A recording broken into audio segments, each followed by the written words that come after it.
You're listening to the AFTERBUZZ TV network, now the largest new media platform on the web, and your #1 source for after-show entertainment. Very good, Dean. Johnson.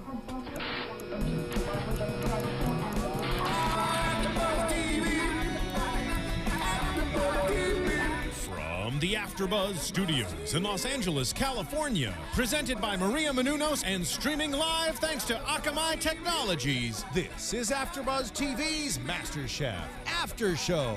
We'll break down tonight's episode and get you all the latest news and gossip. And now, another post-game wrap-up show for your favorite TV show. It's AFTERBUZZ TV's MasterChef After Show. That's right, this is the AFTERBUZZ TV MasterChef After Show, and as you can see, I am the only one here, and I am taking over your after show right now. I'm sorry, Kyle Kiddison. I'm sorry, Tracy Probst, but it's just me tonight, and in honor of that, I am having a beer, watching MasterChef, and talking about it. Guys, thank you so much for tuning in. I am, of course, Stephen Lemiuex, the host for the evening for the episode 17 Chefs Compete. This is another great episode from Season 5 of MasterChef. It opens up on the beach with a nice, relaxing atmosphere for competition. So we open up with this wedding, and everyone's like wondering what's this going to be. And of course, I mean, Courtney's like, oh my God, it's a wedding because you're on a beach. There's white chairs everywhere. There's it looks like a wedding. If you didn't know it was a wedding, come on, it's a wedding.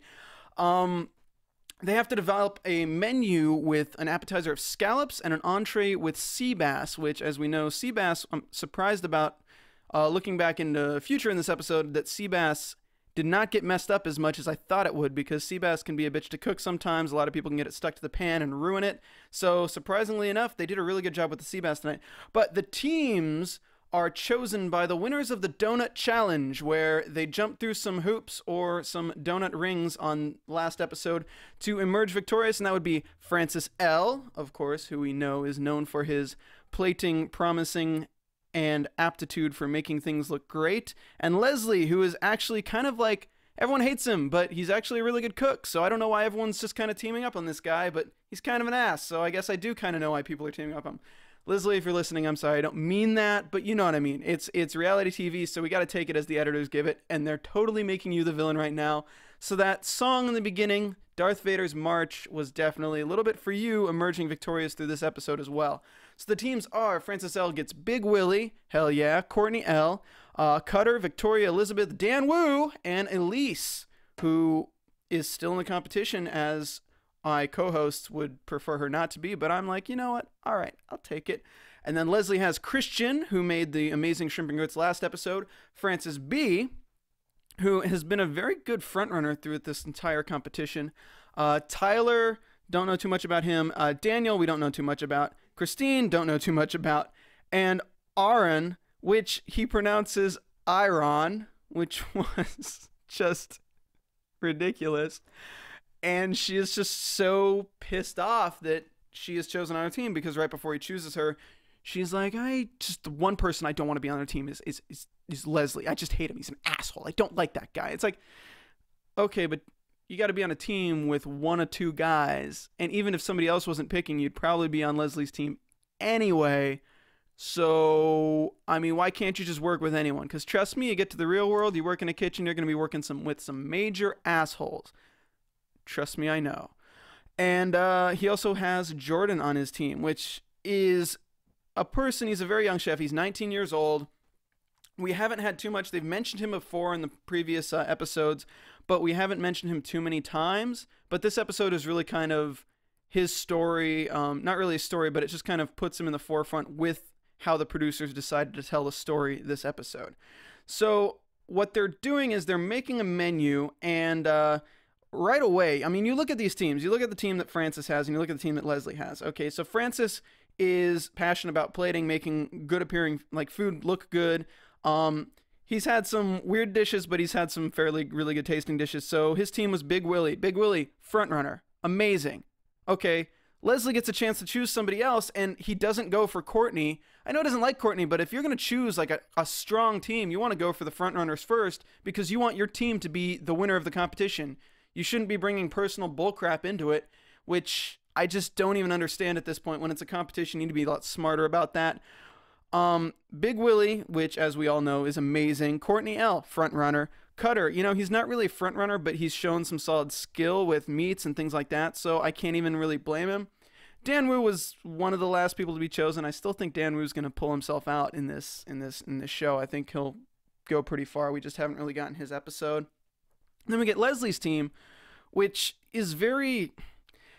It's not really the personalities. Does that make sense? I mean, there's a lot of people on the team, and there's good cooks on the team. I mean, you look at Aaron, who did very well, and of course this is a seafood challenge. Like, basically it's scallops and sea bass. So you have someone who won the seafood challenge be on your team, and she's last to be picked. That's kind of, or one of the last to be picked. That's kind of weird to me, but okay.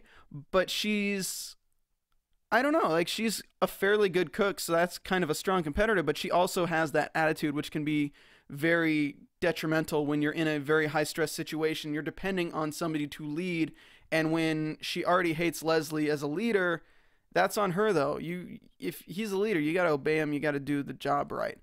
Francis B, really great chef, but he doesn't really have that comical personality, so it makes sense that he wouldn't go with Francis's team. But I thought he would go better with Leslie. I thought he'd be more on Leslie's state of mind for the show, but as we see later, is not the case.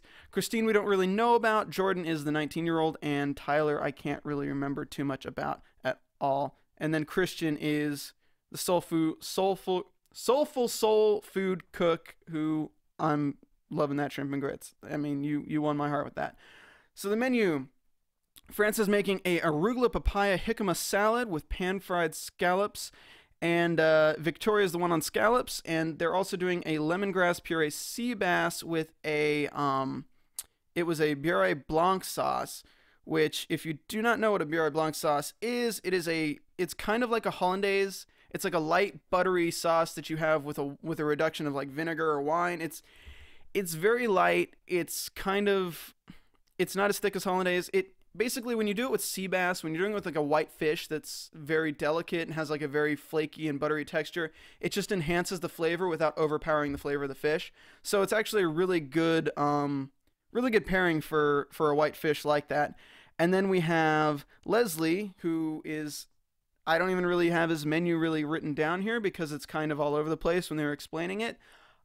He was making scallops with a pea avocado puree and fennel on top or on bottom or on the side, or whoever knows, because nobody seems to really know. But, I mean, it turns out well in the end. All the dishes really looked good. And then sea bass, all I have in my notes is, So I think we find out later that the sea bass is sea bass with spicy broccolini and a cucumber fennel tomato salad. But anyway, so we get to the wedding. This is a Mike and Joplin wedding. Congratulations, Mike and Joplin, on your marriage. Wish you many, many years. 120 guests to this wedding. That is a fairly large beach wedding. Everybody's going to have sand in their shoes. All right, so we get a nice little fight with Leslie and Aaron, fighting about telling her what to do. Look, I'm sorry, Aaron. He might be an ass in the way he says things, but like, I gotta say, like, you gotta realize that if he's in the lead, you gotta obey what he says. Like, you can't backtalk. If everybody backtalks the leader, nothing gets done, and that kind of seems what was going on. In everyone on the red team's personality was getting in the way of actually getting things done, because as Leslie might have been kind of ground and confused, at the same time, it also falls back on the teammates to communicate and be able to communicate with the person who's leading. Because it's not all on him that he couldn't communicate with you guys. It's more on you, because if he tells you something and you disrespect him and don't care what he's saying, then nothing's going to get done. Because, honestly, I can't stand it when you have a team of people who can't work together solely because of their personal issues. I'm sorry, there's work, and then there's when you're outside of work. I've worked with people I cannot stand. I've worked with people that I wanted to punch in the face, and I've worked with people that I've gotten physical alterations with, not at work. But when you're at work, all that stuff goes to the sidelines. You don't bring it into the competition, you don't bring it into work, and you don't bring it in the kitchen. So that just showed such a level of unprofessionalism on the red team when these people, they're complaining about Leslie, but at the same time, it's partially on them for their lack of respect for him that they won't listen to him, and you can't control a kitchen of people who will not listen to you. And that's all I'm saying about that, because I think Leslie kind of got the short end of the stick on this team, and I don't know why the hell he picked him. Come on, Leslie. I mean, you should have gotten Big Willie. What is wrong? Why? Big Willie chewed you on at the end, Leslie. You should know that you can get Big Willie, and he would have been a great asset to your team. Anyway, so Daniel decides, hey, I'm going to do something to turn this around. I'm going to do a mutiny, but I'm going to kind of sit back and let Francis B take it, because that's what somebody who stirs the pot does. Good job stirring the pot, and then kind of, you know, kind of not really throwing him under the bus, but at the end, really, like when Francis is the one who has to compete, and you're the one who kind of pushed Francis into that role. And I kind of knew it off the bat when you go to that point, when if you're going to mutiny and select a new leader, your new leader needs to have everything ready to go. Like, he needs to be like, all right, well, we're going to win this now because of me. We're not going to lose this now because of me, because then you have a switch in leadership, and then you lost anyway. And now all of the blame that could have been on Leslie for failing is now on you for failing, even though when it might not really be your fault, it's kind of on you now. So you gotta deal with that. The first thing Francis does is cancel the starch, which is, you know, at the time it seems like a good idea because they're behind. They need to scrap the potatoes, because potatoes take a while to cook. You got to boil them. I don't even know how they're preparing them. But yeah, you gotta cook the potatoes, you gotta skin the potatoes, you gotta make them well, and if nobody knows how to make them well, or you can't just designate one person to do it because you need their help with something else, then yeah, it's a good call to scrap the potatoes. But as we find out later, you have a fish and broccolini, you have a vegetable with a very light fish. You are not going to be full from that. You're gonna have 60 guests at a wedding who eat their fish, eat their broccolini, and are wondering, where's the next course? They're not going to be full at all from that. So, and I gotta say to Leslie though, honestly, on this one, you know, you took a step back and you're like, okay, all I want to do is win the competition. I don't care if Francis takes over the kitchen. I don't care if as long as we win, I do not care what happens. And you know what? You did a good job cooking the scallops, Leslie, because obviously we didn't have any problems with that. I think it was blue team that had a few cold scallops, so not red team.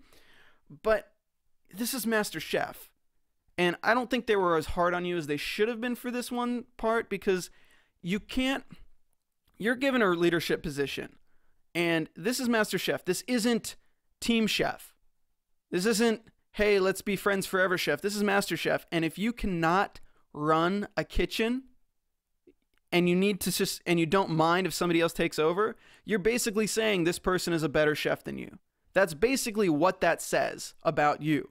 So if you're going to let somebody take that role from you and you're not even going to fight back, I have a problem with that, because you are not MasterChef material if you're going to let somebody take your kitchen away from you. I swear to God, if somebody came into your kitchen and decided, hey, you're not going to cook anymore, I'm going to cook this, and we're going to do this menu, and we're going to do this, I'd be pissed off. I wouldn't be like, okay, as long as the customer likes it. I'd be pretty pissed off. So, just saying. All right, so Francis B is getting competitive. It does put the red team ahead at this point in the show. We cut to the blue team, and we see that, as I've always said throughout the season, Francis L is a little bit too caught up on making everything look good, which is great, and that's kind of like his asset that he uses, especially in this episode with purple cauliflower puree. I mean, that's a gamble. He's a little bit caught up on looks, and it is slowing them down, but everything looks good. So it's kind of a trade-off, because cooking is an impartialment of all five senses. So you need to see it, you need to smell it, you need to have the texture of it, you need to, like, it's a complete experience. So if it looks like crap but tastes good, you're still like going to lose points to something that looks average and tastes okay. That'll probably win over something that looks bad and tastes good. So I do agree that there is a there's a good side of that. So red team finishes appetizers first, but blue team falls a little bit behind because of the cold scallops, because there is too many elements and they're plating 10 dishes at a time with several levels of garnish and the sauce, and the scallops need to come off at the same time, and they're doing 3 scallops per plate. So that's about 30 scallops cooked perfectly at the exact same time, with 2 other sides of the kitchen coming together to create the appetizer. That's some Hell's Kitchen crap right there. We get Chef Ramsay bitching out Francis because he ditched the starch, and Leslie throws Francis under the bus at this point for ditching the starch. But they come up with this great thing because they only have 5 to 10 minutes. They create a cucumber fennel tomato salad, which it wouldn't have been as good. It's not as good as potatoes for this dish if they're going to do broccolini and sea bass. But you know what? We can let it slide. It's at least something that could actually fill the plate and make it not look like you're spending $30 for a plate that is $10 worth of food. I mean, not saying sea bass is cheap. That's, you know, customer reaction to the plate. So we are actually introduced to their plates at this point. They're completed entrees. The red team is the sea bass with spicy broccolini and the cucumber fennel tomato salad, and the blue team is a seared sea bass with a purple cauliflower puree with white asparagus and lemongrass beurre blanc sauce, which I've already told you guys what beurre blanc sauce is, and they decide that they're going to put it together and give it to the bride and groom. Oh, in between this, Jordan was just zoning out, walking around the kitchen like this. If you're listening, yeah, he's just literally trying to look busy, but he just looks like a deer caught in the headlights. And honestly, you might as well get the hell out of the kitchen if you're going to be doing that, because you're just going to be in people's way. And when you're in people's way, things get dropped. And when things get dropped, you're 2 portions short for freaking fish. But that didn't happen, but they were still 2 portions short for freaking fish this episode. The bride likes the blue team, and she says she really likes the beurre blanc sauce. That's not something that I would expect somebody to really know what it is. So I was kind of surprised she said it in those words as opposed to just saying, I like the sauce. And the groom decides to go with the red team because it has a little bit more of a kick. And then we get a nice little freak out of Christian just kind of losing his cool with Tyler eating. And yeah, so I mean, it's kind of like a two-way thing there, though, because a chef is always supposed to try the food to make sure it's good, but it doesn't really apply to sea bass, so it depends on what he was eating that I'd really have a problem with this. I think Christian was probably just under a lot of stress and finding somebody to take it out on, which, you know, it is cool, but, you know, you shouldn't be doing that before the competition. You shouldn't be doing it during the competition. I guess if you need to, you should probably just take it out on yourself and just yell the F word if you really need to, but I would probably avoid that because the wedding party is about 100 feet away. Yeah. So they are 2 fish short. Of course, Christian's like, yo, did Tyler eat it? We don't really know what happened to the fish, but in the end, 4 people get half portions because if you have 2 fish short, you have to take 2 other fish, cut those in half, and then you get 4 people who are kind of screwed up in this socialist fish eating party. I made our engineer laugh on that one. You gotta love the socialist fish. So blue team, on the other hand, just knocked it out. Everyone has, you have the artistic personalities on that team. Everyone's just kind of worked together, knocked everything out. It all started with having a set goal in mind as soon as you get into it. You can't take half measures when you have a team of people waiting on your every word, because then you have probably about 30 seconds, I'd say. When you walk into a kitchen, you need to make something happen, or even like as a producer, when you walk into a production, like you have 5 people listening to you, you have probably 30 seconds to get your point across, exactly what you want, and at least the idea across to make them be like, okay, this is what we're doing. Before one guy is thinking, wait, what's going on? And then you've lost him. Another guy's thinking, I think we should do this because I'm better than this guy, and you've lost him.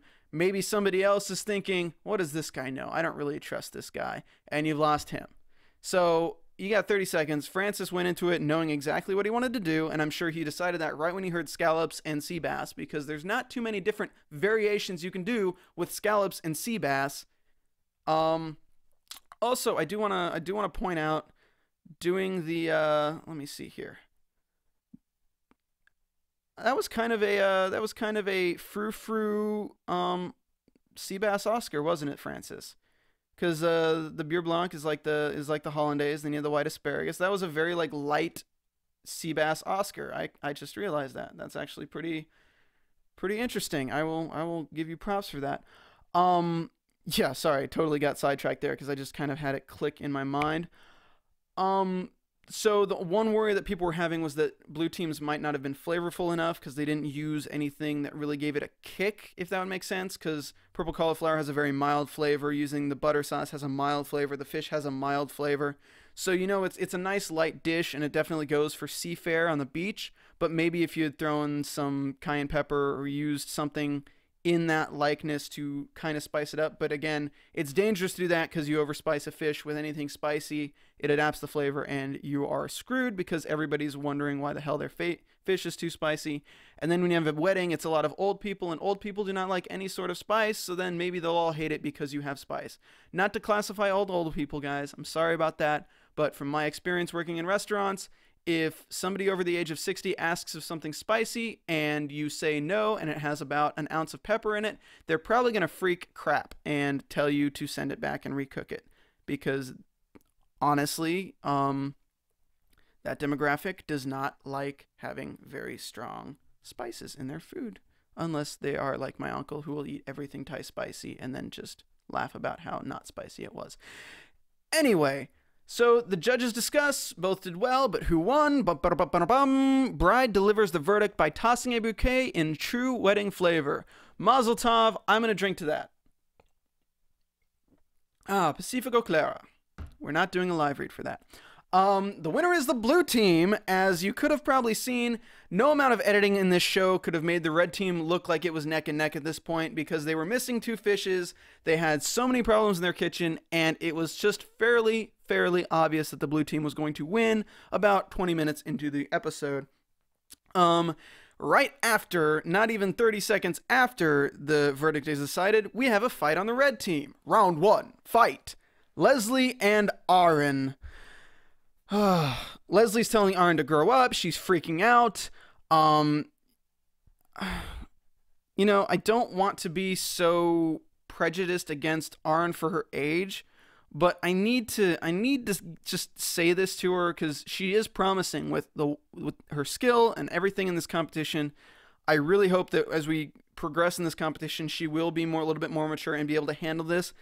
Again, he's telling her to grow up. She's too young to be in this competition, and I don't mean that as a age thing. I mean that as a maturity thing, and it's just kind of. I agreed with Leslie in the whole fight, and he's kind of being an asshole, and I still agreed with him. This isn't high school. People should not be that upset by somebody mispronouncing their name when it's Ahran. I mean, I'm sorry if 70% of people cannot pronounce that immediately correctly the first time. I understand that he's heard it a few times and he should know it, but at the same time, the first time he did it, I'm sure he didn't do it on purpose, so you shouldn't be holding that against him in a fight later on. Let it go. And you don't need to say please in a kitchen. You do not need to say please in a studio. I deal with this all the time, and I can't stand it. If I ask you for something, if I ask somebody who works for me for something, especially an intern, I hope they're not watching this because they know who they are if I say this. Everything is so fast-paced. Everything is so ride or die. You need this done. You don't need this done, please. You don't need this done, please, honey, with sugar on top. You need this done now so you can succeed and so you can make a good product. And I can't stand people who think that they need manners in a workplace. Yes, manners are important. You should always say please and thank you when it's the right time. But when you're in a kitchen and stress is high and everything's just dealing with it, you're never going to have a sous chef or a head chef talking to you. Hey, sweetie, are those scallops coming? Are they coming? Oh, 5 more minutes because you burned one. Oh, you know what? That's okay. Okay, yeah. You're going to have a guy, you freaking burned scallops. Are you freaking kidding me? We have 2 plates that are waiting on 15-minute cook times. What the hell are you thinking? That's what you're going to get. You're not going to get please. You're not going to get thank you. You're not going to get sorry. You're going to get this crap done. And I'm sorry, Anna, if you're too young to know about that, then this actually is going to be a good learning experience for you because it just drives me crazy when people get out of college, they get out of high school, and they think that the world is all sugar and spice when really everyone's an asshole and you got to learn to deal with them. But once you learn to deal with them, you're riding with the big boys. Anyway, sorry, that was kind of a rant, but I think it kind of needs to be said, and I think a lot of people on Twitter agree with that because that's kind of what I've been reading on the tweets here. Again, nothing personal. You're a good chef. Just mature a little bit. You'll be great. You just need to realize that people don't care about your feelings when they're trying to get something done. All right, so we are moving on to the pressure test. All right. So the blue team chilling on the balcony, watching the red team, and only 3 people will compete. What a twist. Leaders choose which people compete, or so we think, and Leslie just goes off, and that was a perfect landmine for Gordon Ramsay to set. It's just so great for the show. It brings up so much drama and just makes everyone watching laugh so hard at him when they find out that he doesn't get to choose. He says, Christian, he seems to know everything and do everything, but I haven't seen him perform. He chooses Daniel. I was on Daniel's team and I killed myself for him. And he just killed himself and he just killed himself for me. Like, he wouldn't do it for me. I think I wrote down the quote wrong. And then he says, Iron again. And he says, we just can't see eye to eye. And then Gordon says, well, unfortunately, it's not your choice. And we're like, oh, shit. And that's some tea right there. And that is some great production, because that is just, it's just like you just aired everything out in the open and just threw everyone under the bus. And it's so perfect. At this point, I don't think Leslie even cares about making friends. I think he really just is going to rely on himself, which is great. I love that. It's great to have somebody who doesn't need any help from anybody. But at the same time, you do need a kitchen that respects you, because you'll see that you'll crash and burn just like today, Leslie. Sorry. All right, so Gordon chooses. Leslie is competing. Graham chooses. Jordan is competing. And Joe chooses. And Francis B is competing. And Daniel feels terrible about it. Oh, yeah, well, you're the one who mutinied and made him the leader, so you should.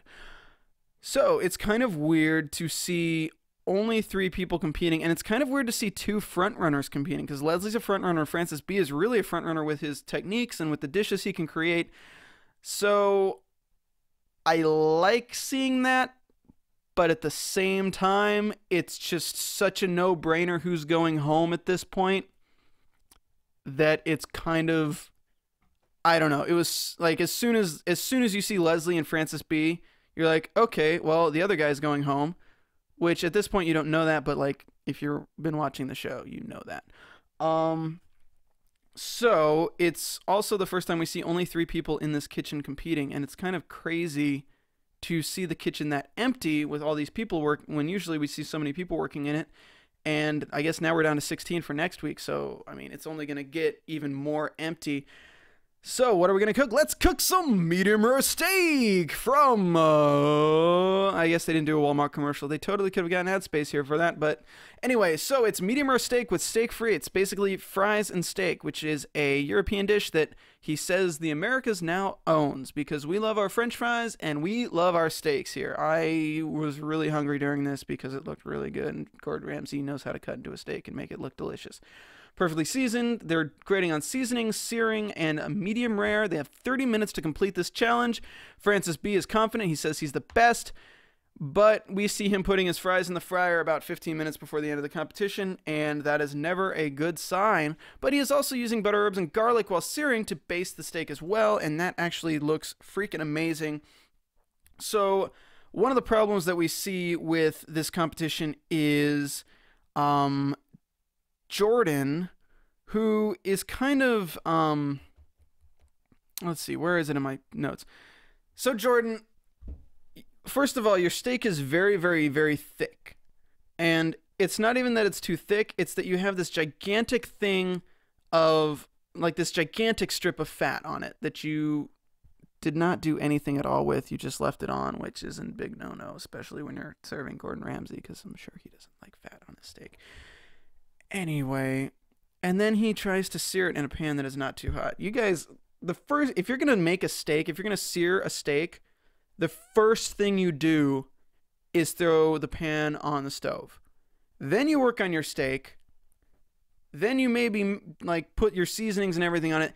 And then you make sure that pan is damn hot before you put it on there. Because as we all know, searing is not slowly cooking. Searing is you are basically cooking the edge of that steak and all the way around it as fast as you can.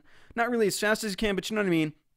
Very quickly, so the inside doesn't get cooked too much, because you want a nice medium rare. You want it to bleed a little bit. You don't want it to moo, but you want it to bleed a little bit, and you want a nice cooked outer rim. And of course, once you cook that outer rim and once you sear it, that seals the heat inside, so the steak continues to cook after you take it off the skillet.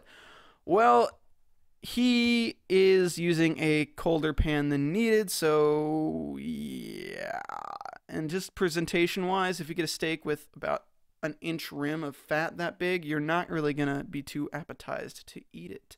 I mean, I'd still eat it. I ain't gonna front. I'd eat the crap out of that steak. But yeah. Francis's fries. Let's see here. Francis. Okay, this was kind of hilarious.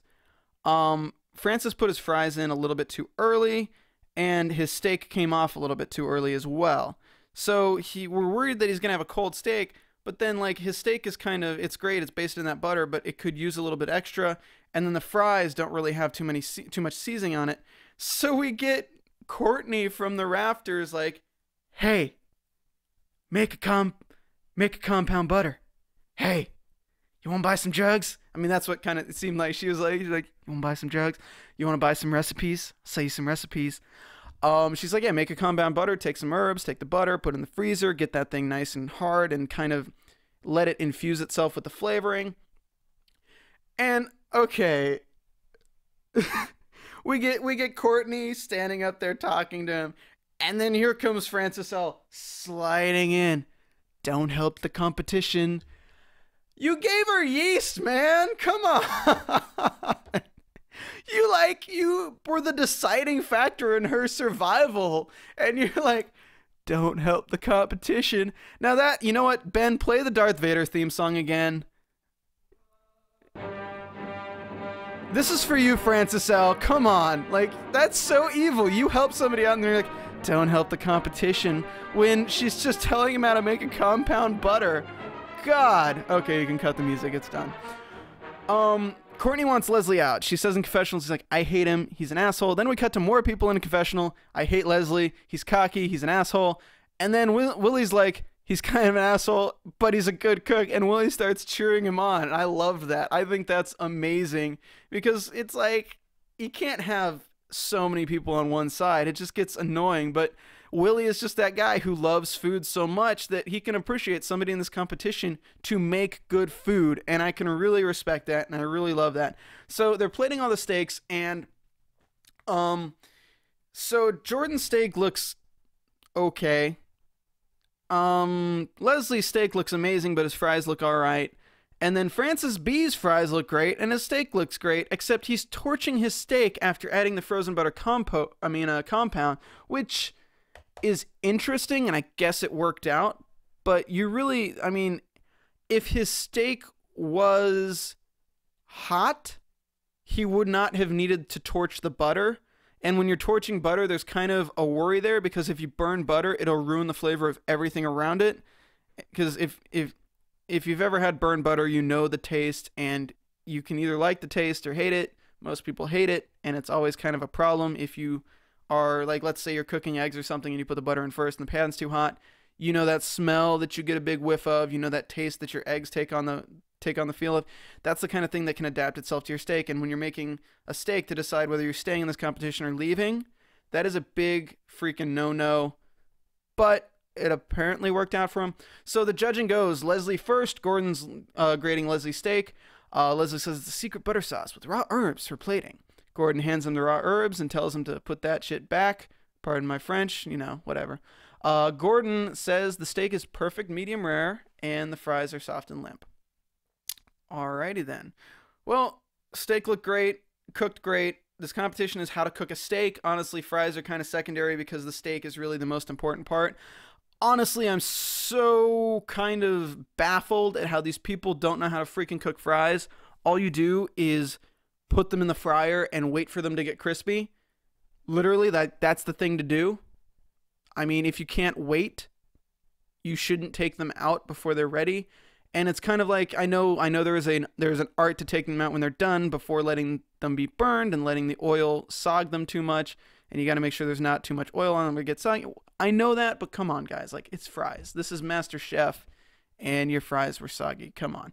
Anyway, Jordan has Graham Elliott judging his dish, which is a steak with a nice big strip of fat. It's medium. It has a good flavor. The fries could use more color, which means they're a little bit undercooked, but the fries had good seasoning, so they're not going to dash them too much on that. But in the end, the steak was medium, and it looked a little bit more medium well to me on my TV, but I don't know. I'll leave you guys to decide that yourself.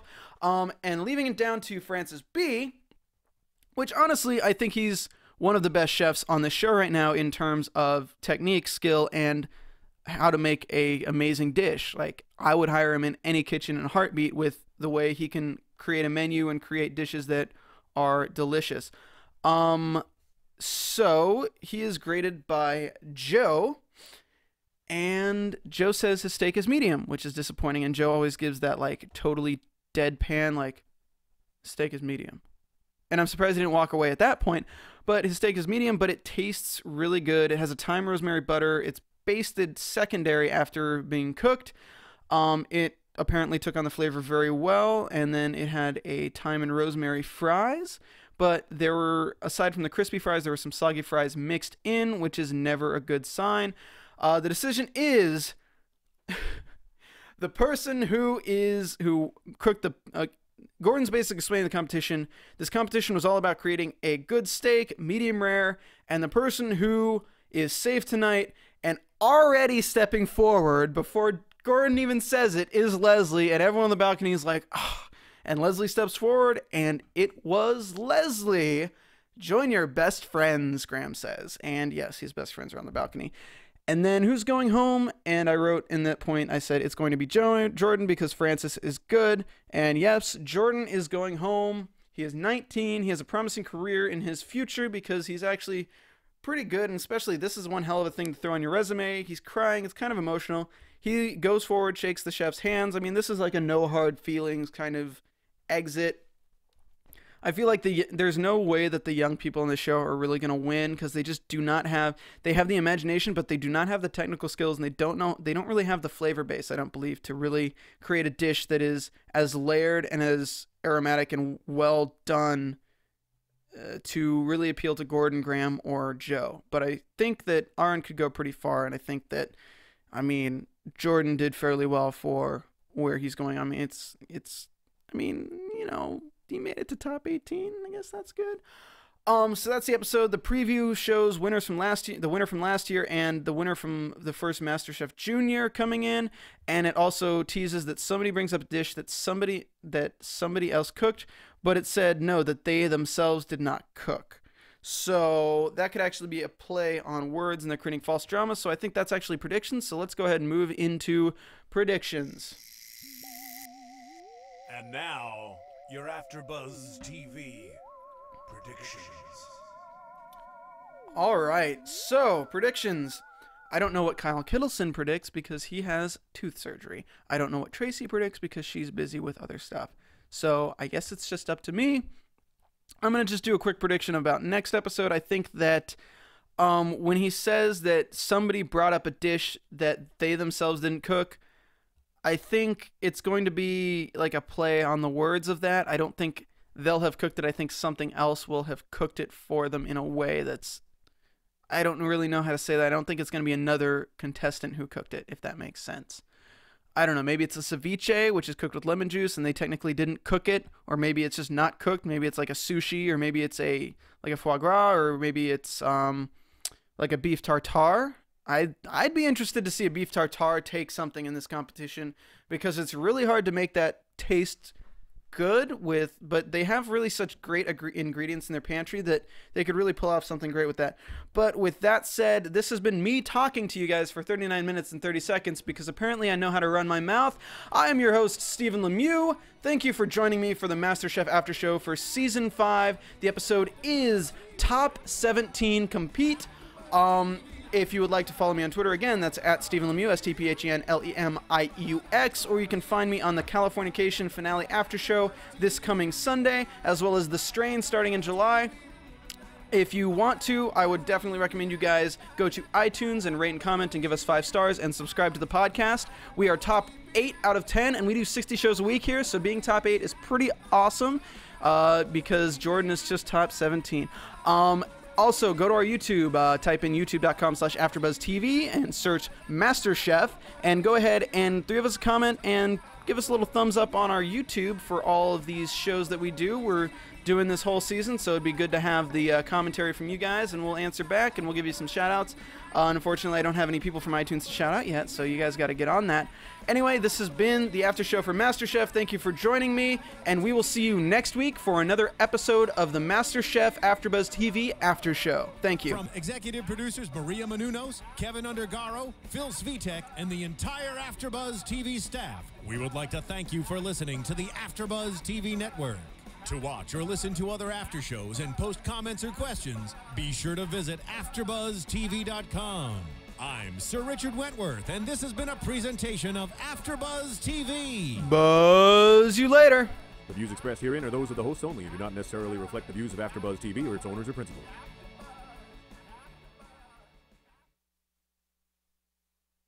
Thank you for watching AfterBuzz TV on YouTube. For more of your favorite after shows and interviews, subscribe to our channel here, and be sure to share your opinion on the episode in the comment section below here. We'd love to see what you guys are buzzing about. Thanks again. Buzz you later.